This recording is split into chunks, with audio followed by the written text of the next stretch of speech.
கடவுளே, இன்னைக்கு நாளைக்கு ஸ்கூல் லீவா?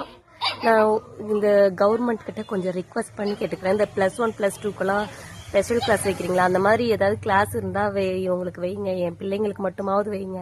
ஏதாவது தனியாக பீஸ் கட்டணும்னா கூட நான் கட்டிடுறேன். ஏன் சொல்றேன்னா, ஒவ்வொரு லீவ்லயும் ஒவ்வொருத்தர் கையை உடச்சிக்கிறது, காலை உடச்சிக்கிறது, மண்டியை உடச்சிக்கிறதுமாவே இருக்கிறாங்க. இதோ இவன் போன லீவ்ல உதட்ட உடச்சுன்னு வந்தான். அதுக்கு முன்ன லீவ்ல இந்த சோல்டரைய ஊஞ்சல் ஆடி சோல்டர் உடச்சுன்னு வந்தான். இதோ போன லீவ்ல என்ன பண்ணா, என்னடா பொங்கல் லீவ்லையா, பொங்கல் லீவ்ல அவன் சுண்ட விரல உடச்சிக்கணும். இதோ அதுக்கு முன்ன லீவ்ல ஆஃப் லீவ்ல குவார்டர்லி லீவ்லையடா டங்குன்னு மேலக்கு எகிரி ஸ்லாப்ல இடிச்சு மண்டியில ஓட்டை போட்டுருந்தான். அவனா கல்ல தேய்ச்சின்னு வந்தான், கையை உடச்சுன்னு வந்தான். அதுக்கப்புறம் இந்த இடத்துல முதுகுல தேய்ச்சின்னு வந்தான்.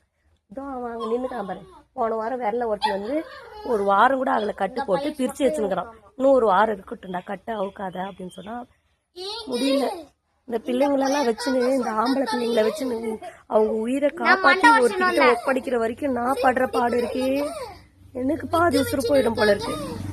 பாருங்க, இவங்க கூட கத்தி கத்தி தொண்டை வரமாட்டேங்குது. தொண்டை கேன்சர் வந்துடும் போல இருக்கு.